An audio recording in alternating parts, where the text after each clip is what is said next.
All right, here we are. Welcome back once again, Rebler gamers, ladies and gentlemen.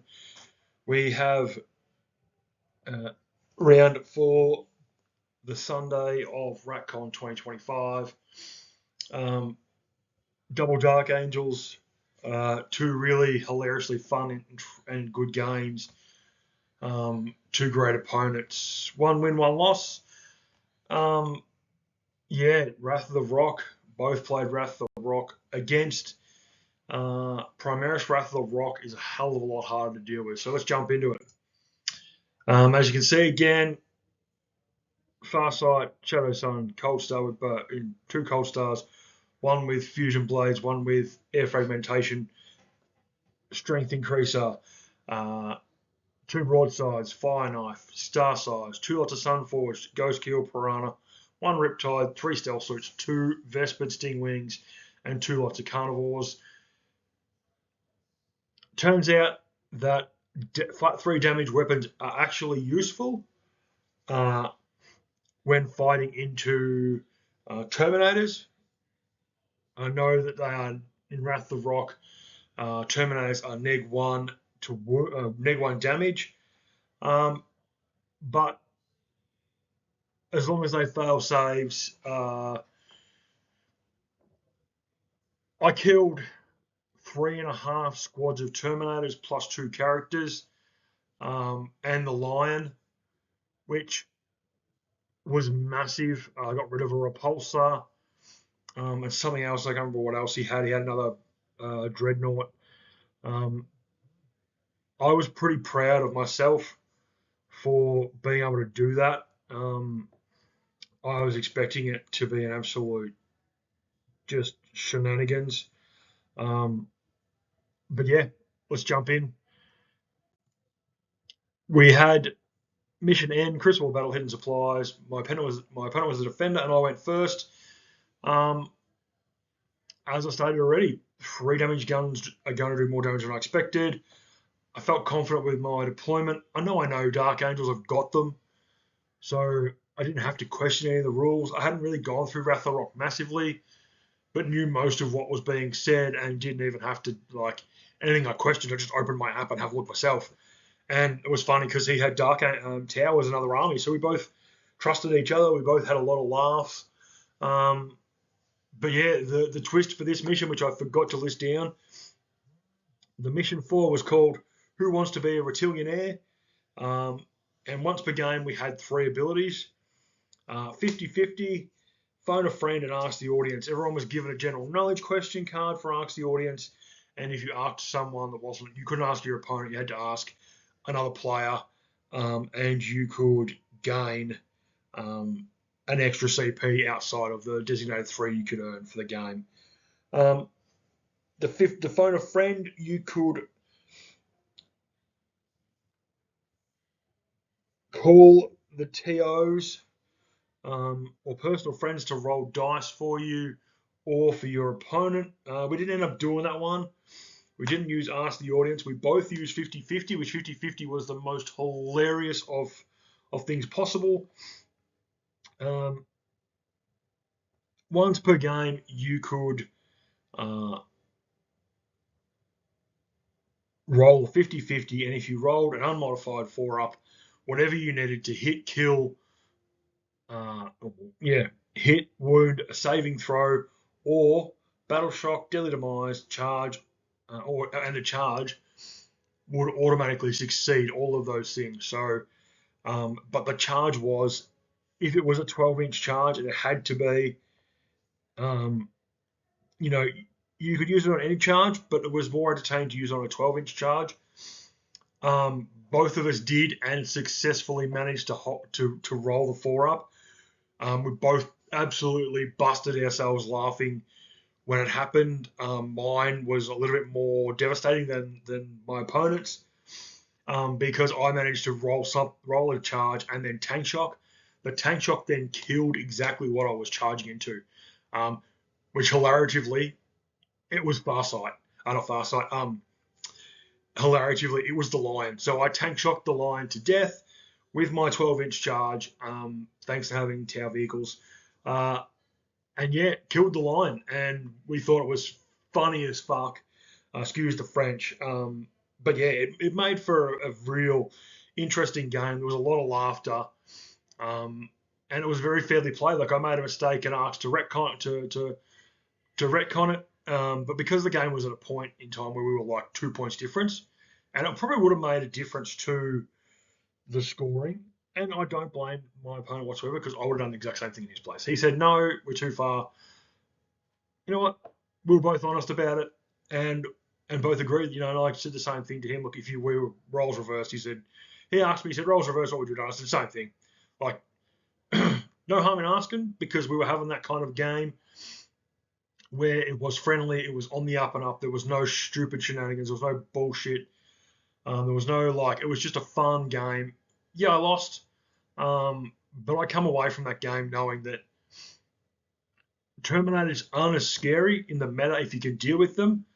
Um, the neg one to wound is a little annoying. Or neg one to neg -1 damage is a little annoying, but in general, um, Tower are a lot fightier than what I thought they were. They were going to be. I didn't think they was going to survive as much as it did. And hell, I thought it was great. So anyway, let's jump into look at the first mission, the first turn. As you can see, I had another horrible game with secondaries.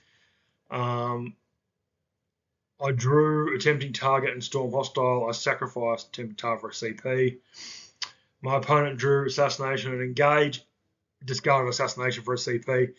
10-11, because we both got painted armies, so we both start on 10.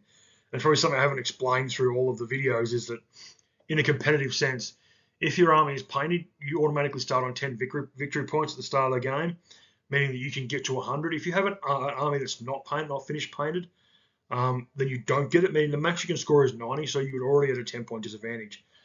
But turn one, fast, simple, quick, not much happened. Yeah, let's move on. Turn two, we both scored 10 on primary. I managed to get recover assets. I discarded Storm at the end for a CP and got 3 on recover assets. My opponent drew overwhelming and extend, got 4 out of 4 on extend, and 3 out of 5 on overwhelming, bringing T2 scores to 23-28. And this is where I made the mistake because I forgot to do it in his turn. At the end of his, because I went first, at the end of his turn, I could pick my Vespid up, and he'd already put all his stuff down to placed it all on the table so that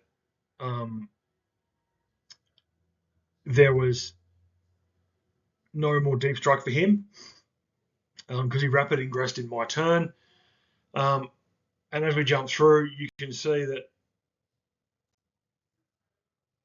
you know, I scored 5 and then 2, but I could have scored more because I forgot to pick those Vespid up and then obviously be able to bring them down. And the game was 28-23. Like I scored 5, it gets it to 28-28 at the start of my command phase when I remembered that, I wanted to do it. And I don't blame him. Like 100%. Right call. Nothing untoward. And this is where I struggled to score a little bit. He did manage to score 15 on primary. He got bring it down and sabotage on small. So as you can see, all of a sudden it's jumped out to a 30-50 gap. And that's unrecoverable when you get to 20 points out. So we jump into turn 4. Again, I scored 4 on primary, 2 on small marked for death, 2 on engage for all fronts. Opponent got 15 in primary and 3 on recover assets. Established locus, he discarded. You know, now we're looking at 39-68. I'm 29 points down. And I don't, you know, it bellows out to 30 something, I think, in the end, or 28 in the end, which you'll see in the next slide, 82. Well, maybe it was 82-54. But yeah, I did do a fair bit of damage to what I didn't expect. I had lots of models left on the table in the end. Or stuff that I didn't kill. He bloody set up the best trap in a building and just turned it into a spider web where monsters ran out, with Terminators jumped out and grabbed something and then went and hit again when they got a chance to. So because they could reconsolidate back to an objective, because there was an objective there. But yeah, turn 4, quickly spoken through because we ran out of time. Look, I scored 5 on primary. I scored 6 on secure and 2 on sabotage and 2 on no man's. Opponent got 15 on primary, maxing it out. He got storm and just didn't score a display of might. Exactly 30 points, 52-82. This is going to be a rather short video. Look, can't complain. As you can see there, things go my way. I can win games with this army. As you can see, look, Storm Hostile. How am I supposed to use that? T1, that's the worst to grab. An attempting target. And against Dark Angels, unless I can shoot them off and try and pick up tempting target in turn 4, and have worked on whittling something down to where I can get onto an objective and kill it and get the objective, it's wasted in T1. I got not enough to recover, and the thing is I couldn't score, and you can really see that I scored half a primary versus his full. Secondaries we were pretty close. What's that, 5? Had I scored another 15, scores look a hell of a lot closer. So what's that? That makes it 67-82, and that gives me what, 40, 50, and then that's not so bad. But then primary is a bit of the only difference really is the secondaries. But yeah, it was a tough game. Wasn't much I could do. I did my best. It was fun. It was a good laugh. And yeah, one game to go, and I was 1-3. And as I've got there, I can really understand the experimental prototype isn't the way to play Tau. Or maybe I've just been unlucky. I'm not 100% sure. I'm now at 2 tournaments with it, where I am overall, I am up until the game, out of 9 games, I am 3 wins, 6 losses. That actually spins to 4 wins and 6 losses, so less than 50%, which is not really great for a detachment. I should be 5-5. Around that area, that would make it a lot better. But yeah, I'm not going to challenge the top tables or be higher up the board with experimental unless I find some way to make it gnarly and make it kill shit real quick, real fast, and be able to score, or be able to kill stuff real quick in a turn and devastate an entire unit or 2 or 3 units, and then be able to score heavy at the end of game and be maxing out 15 primary on the last 2 turns to score 30. Excuse me. Well, at least scoring the other 20 or even 15 of the other 20. So you score on 45 primary, because then when you're scoring upwards of 40 primary, you're usually getting to the point where you are winning. Anything below roughly 40 points on primary is where you really start to struggle and tend to lose. But look, I had one more game to go. It was against one of the Ballarat local boys who's friends with our group of Bendigo lads. We both got 50-50 to go off. It was hilarious. We had fun. Josh was a nice guy. Tim was a nice guy. And yeah, that is what it is. And we'll see you in the next one. Bye for now.